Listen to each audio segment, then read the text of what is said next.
জান, I love you সোনা পাখি। I love you too. মুয়া। কলে কিভাবে কিস দিতে হয় আপনি বলে জানেন না? হুম, তাই নাকি? তুমি ফাইজলাম মনে হয়। তুমি একটু দাও। আমি কিস দিলে দেখা গেল তোমার সারা রাত ঘুমই হলো না, হারাম হয়ে গেল। সত্য? আচ্ছা, ঘুম না হয় জেগে থাকবো, তুমি কিস দাও। উম, জোরে দাও না। এটাই সুন্দর। ও পাই নাই তো, একটু জোরে দাও। উম, ওফ, সেই মজা তো। কিস করতে তো মজা। এই যে কিসটা করছো আমাকে, তাহলে তো কাছ থেকে করলে বেশি মজা লাগতো না? আচ্ছা যাই হোক, তুমি আমার সামনে আসবে না কেন, এটা বললে কেন? এটা বললাম যে মনে করো তোমাকে আমি ভালোবাসি, তুমি ওকে কাছ থেকে দেখো। তোমার একটা ফিলিংস থাকুক যে না, আমি ফার্স্ট টাইম ওর সাথে এতদিন দেখা করব, ওকে কাছ থেকে দেখবো, এটা অন্যরকম মজা না? সেটা ঠিক আছে, বাট তুমি এত মানে ফোনে সিম চেঞ্জ করো কেন? এটা নিয়েছো তো নতুন, তাই না? হুম। এটা তো হয়তো আর কিছুদিন পরে ইউজ করবে না। But এমন কেন, লাইফে পার্মানেন্ট সিম নেই কেন তোমার? হুম, পার্মানেন্ট সিম বলতে মনে করো যে হ্যাঁ, মনে করো যে হ্যাঁ, 30 নাম্বারটা পার্মানেন্ট রাখবো, বুঝছো? তোমার পার্মানেন্ট সিম কোনটা এটা? হুম? তোমার পার্মানেন্ট সিম কি এটা? আমার ফোনে দুইটা সিমই হচ্ছে, একটা সিম ব্যবহার করতেছি 3 বছরে বাঙালি, আর একটা নাম্বার আছে সেটা ব্যবহার করতেছি মনে হয় 8-9 বছর। ও, তোমার ভয়েসটা না আসলে মনে করো কেমন মনে হয় জানো, যে অনেক ফিলিংস হয়, যে আমি আসলে মনে হয় যে তোমাকে খুব তাড়াতাড়ি বিয়ে করি, অনেক ভালোবাসি, আদর করি, এরকমটা মনে হয়।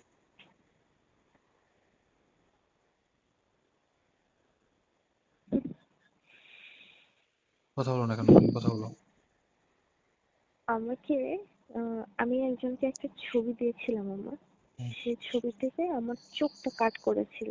হুম। সে তার নিজের স্টোরিতে আমার চোখটা দিয়ে হুম। আহ মির্জা গালিবের একটা উক্তি দিয়ে লিখেছিল যে কি জানো, মদে আর কি নেশা আছে গালিব, সব থেকে বড় নেশা তো তোমার চোখে।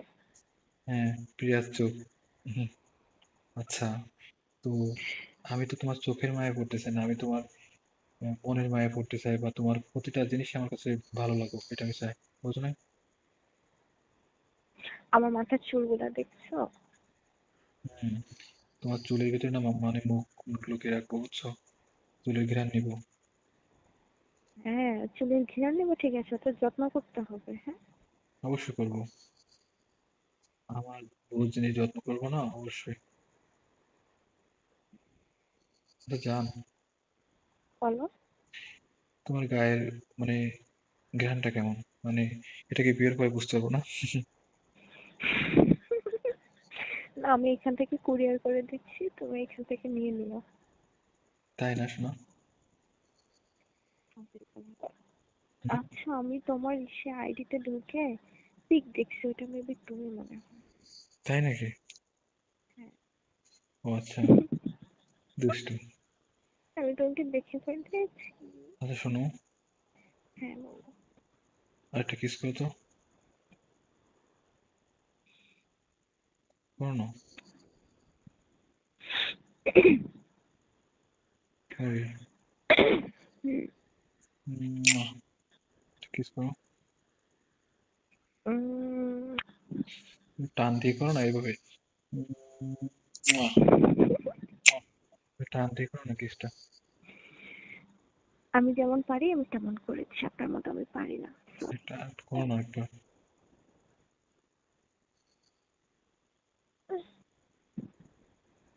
হ্যালো, আচ্ছা শোনো, একটা এক কথা মিনিট, বলি। এক মিনিট। জি বাবা।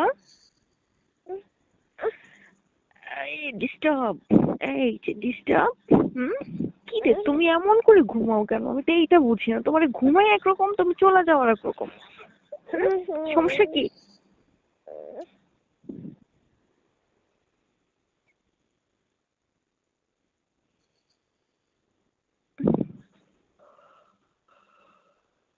আচ্ছা শোনো, হুম, আমার না একটা জিনিস জানতে মন চাই।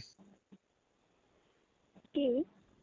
সাপোজ তোমার আমার বিয়ে হলো সামনে, তোমাদের একটা বেবি আছে, তো ও তো এখনো বোঝে না, তো তোমাকে যখন আমি ভালোবাসবো, যখন আদর দিব, তখন আসলে লজ্জা করবে না ওর সামনে? এটা তো করা যাবে না। ও যখন ঘুমাবে হুম। একটা টাইম মেনটেন করতে হবে, কারণ ও আস্তে আস্তে বড় হচ্ছে, তো যখন বোঝা বোঝা শিখে যাবে। এখন অবশ্য সবকিছু মানে বোঝে না বললে ভুল, মোটামুটি যেটা দেখে সেটাই। বাট এটা তো ওর সামনে কোনো কিছু করা যাবে না, আর তো কিছু করতে হবে লুকিয়ে। হ্যাঁ, আমি যখন তোমাকে, যখন আমি আদর করবো, ভালোবাসবো, তখন লুকিয়ে করবো, হ্যাঁ?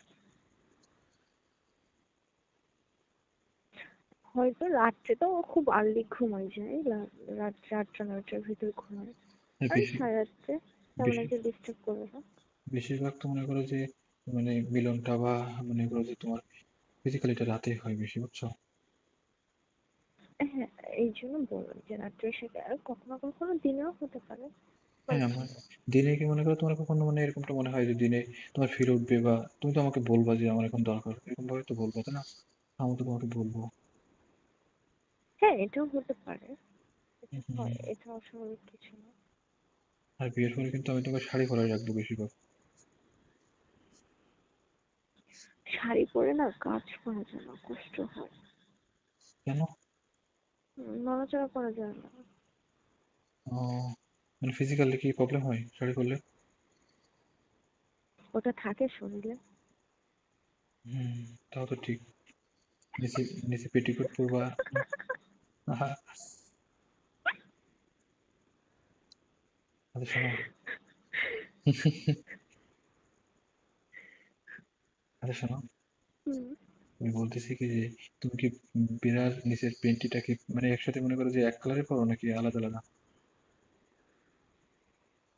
না, ওটা ওটা তো সবসময় ইউজ করা হয় না, পিরিয়ড টাইমে ছাড়া আমি সেভাবে ইউজ করি না, আর বাইরে কোথাও জার্নিতে বের হলে ইউজ করা হয়। হুম, তা এই আমি জন্য। আমি যদি তোমাকে বলি যে মাঝে মধ্যে তুমি ঘুমানোর আগে যে মানে ওটা পরে থাকবা, তখন? আসলে এরকমটা আসলে হয় না, ঠিক আছে?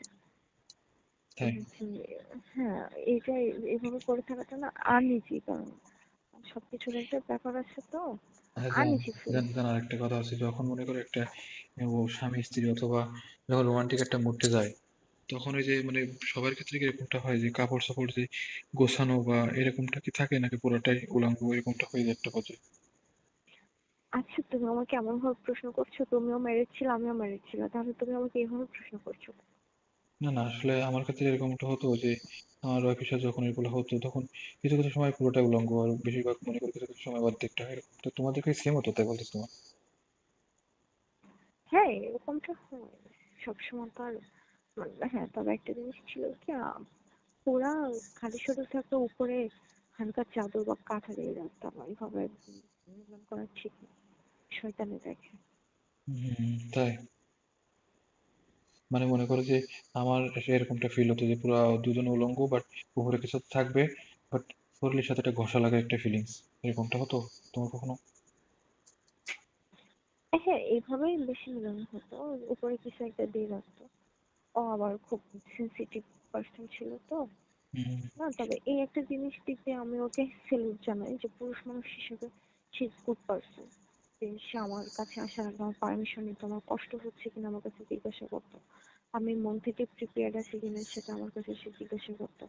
তারপর আমার আসলে আমি শান্তি পেয়েছি কিনা বা আমার তৃপ্তি হয়েছে কিনা সে সেটা আমার কাছে জিজ্ঞাসা করতো। হ্যাঁ, তৃপ্তি তো পুরোটাই মনে করো যে দিতে হবে না, মানে যতক্ষণ মানে এটা তো একটা ব্যাপার থাকে। আচ্ছা শোনো শোনো, হ্যালো। হ্যাঁ, আচ্ছা, ওই যে মনে করো যে একটা ব্যাপার হচ্ছে, তোমার সাথে কখনো এরকমটা হয়েছে যে মনে করো যখন ফিজিক্যালি যখন হয়, তখন মনে করো কি জানো, আমার একটা জিনিস অনেক ভালো লাগতো যখন পাটা কাঁধের উপর নিয়ে, বুঝছো, ওভাবে না ফিলিংসটা অনেক বেশি ভালো লাগতো। তোমার কি এরকমটা হতো কখনো? উম, না আসলে আহ এইটা আমার লাইফে সেরকম ভাবে কখনো ঘটেনি। মনে হয় ফার্স্ট একবার না দুইবার হয়েছিল, হুম। কিন্তু ফার্স্ট টাইম তো এটা খুব মানে।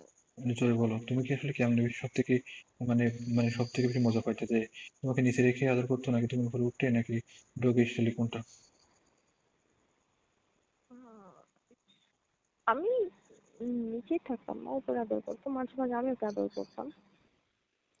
না ওটাকে আসলে ওর মানে তোমাকে যে মনে করো নিচে ফেলে সাপোজ আদরটা করা হলো, বাট তুমি যে ফিলিংসটা পাচ্ছ, বাট তুমি উপরে উঠে সেই পুরোটা স্পিড কি দিতে পারতা? মানে এটা কি স্পিড আছে তোমার কি মনে হয়? হ্যাঁ, এটাতে আমার নিজের হচ্ছে ফিলিংস বেশি কাজ করতো, ওটা কেমন করতে জানি না, but নিজেরটা খুব ভালোই লাগতো। না, কিন্তু তুমি মনে করো কি তোমাকে এরকমটাকে বলতো যে তুমি থামো আর দিও না, বা তুমি নির্দিষ্ট এরকম সর্বোচ্চ কয় মিনিট পাচ্ছ, মানে 5 মিনিট 10 মিনিট এরকম কখন হয়েছে যে উপরে উঠে তুমি?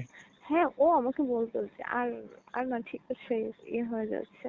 ও আমাকে বলতো, বলতো না এরকম তো না। আমার কিন্তু আউট হয়ে যাচ্ছে, এরপরে কিন্তু আমি দুর্বল হয়ে যাবো। তো তুমি তাও থামতে না, তাই তো? না, আমি থেমে যেতাম, কেন থামবো না? সে যেহেতু আমারটা দেখতাম, আমি সেটাতে দেখতাম। হুম, কিন্তু তোমার কখনো মানে কি মনে হয় যে তুমি উপরে উঠে সর্বোচ্চ কতক্ষণ পাচ্ছ একটু নিচে ফেলে উপরে উঠে? না, আসলে এইভাবে টাইম মেনটেন করে বা করে তো এগুলো বলা তবুও যায় না। তারপর আমার কোনো আন্দাজ নাই, এটা আমি বলতে পারবো না। ও, না মানে মনে করো আমি তোমাকে নিচে ফেলে আদর করলাম ঠাপালাম, তো আমি তোমাকে যদি বলি যে আধা ঘন্টা করো বা এরকম, তো পারবা না। ওখানে কি তোমার কি মানে একটু কষ্ট হবে, বিরক্ত লাগে এরকম আর কি? সেটা আমি এখন বলতে পারছি না। হুম, আচ্ছা, আরেকটা কথা আছে, ডগি স্টাইলে যেটা বলে ওটা কি তোমার কখনো হয়েছে ওরকমটা? উম, হয়েছে, হয়নি বলতে ভুল, কারণ ওটা ফ্রেশটা কেমন? পছন্দ না। ও, আরেকটা ভাবে যে তোমার খাটের সাথে মনে করে যে নিয়ে, মনে করে যে কাছে নিয়ে বুঝছো, খাটের সাথে একদম, ওই যে ফিলিংসটা কেমন লাগে তোমার? ওটা হয়েছে কখনো? বুঝি নাই। মনে করো খাটের একদম কোনায় নিয়ে এসে বুঝছো, যেখান থেকে পা রেখে হাঁটতে হয়, কোনায় নিয়ে এসে মানে ওটা যে ফিলিংসটা কেমন কখন করছো দাঁড়িয়ে? হ্যাঁ, আমি প্রেগনেন্ট টাইপের, যখন প্রেগনেন্ট টাইম ছিলাম না, তখন তো পেটে চাপ দেওয়া যেত না, তখন ওইভাবে হয়তো এক দুবার হয়েছিল। ও, দাঁড়িয়ে তোমাকে কখনো আধা ঘন্টা পাচ্ছে করতে, মানে ওর তোমার কি মানে টাইম মেনটেন কখনো করে নেই যে কতক্ষণ পারে বা ইয়ে? না, আসলে এইভাবে কখনো আমরা ইয়ে করিনি। মানে তুমি কখন স্যাটিসফাইড ছিলে যে তোমার মন মতো মনে করে হতো যে একদম পারফেক্ট? অবশ্যই, এটা নিয়ে আমার কোনো ইয়ে নেই। মানে এই যে আউট হওয়ার ব্যাপারটা কি ছেলেদের আগে হয় না মেয়েদের? অনেক ক্ষেত্রে তো মেয়ে ছেলেদের আগে পাশে হয়, এটা তো হয়তো। হুম, শোনো, কি হয়েছে তোমার? সমস্যা কি?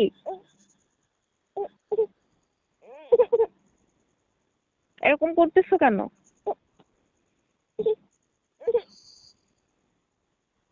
কি হচ্ছে বাবুটার?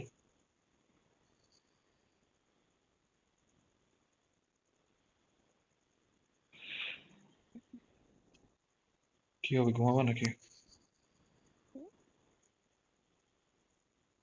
বলছি, বলো, শুনছি। I love you. I love it. দাও না একটা।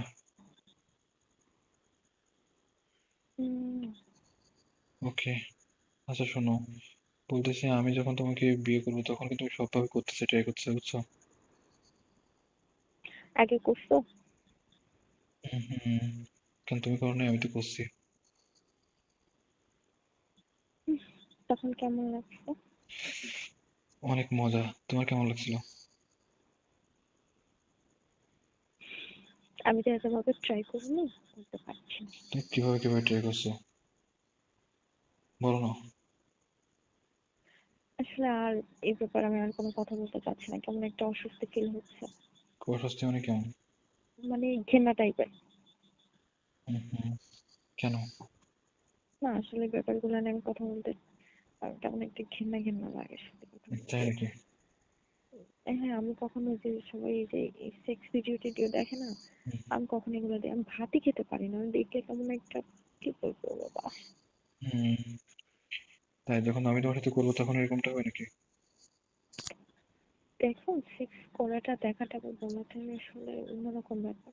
করাটা করাটা গুড, ভালো ফিলিংস, বাট হুম, বলাটা বা দেখাটা আমার কাছে কেমন আমি অসহ্যজনক আমি লাগে। চাই কি জানো, যে বিয়ের পরে যখন আমি তোমাকে নিচে ফেলে যখন আদর দিব, তুমি উপরে উঠে দিবা, ঠিক আছে? থামতে বলে থামবা না, ঠিক আছে? হুম। দেখবো যে তোমারটা কতটা স্পিড। আর একটা কথা, যখন তুমি আমাকে আদর করবে, হ্যাঁ শুনতেছো? হুম।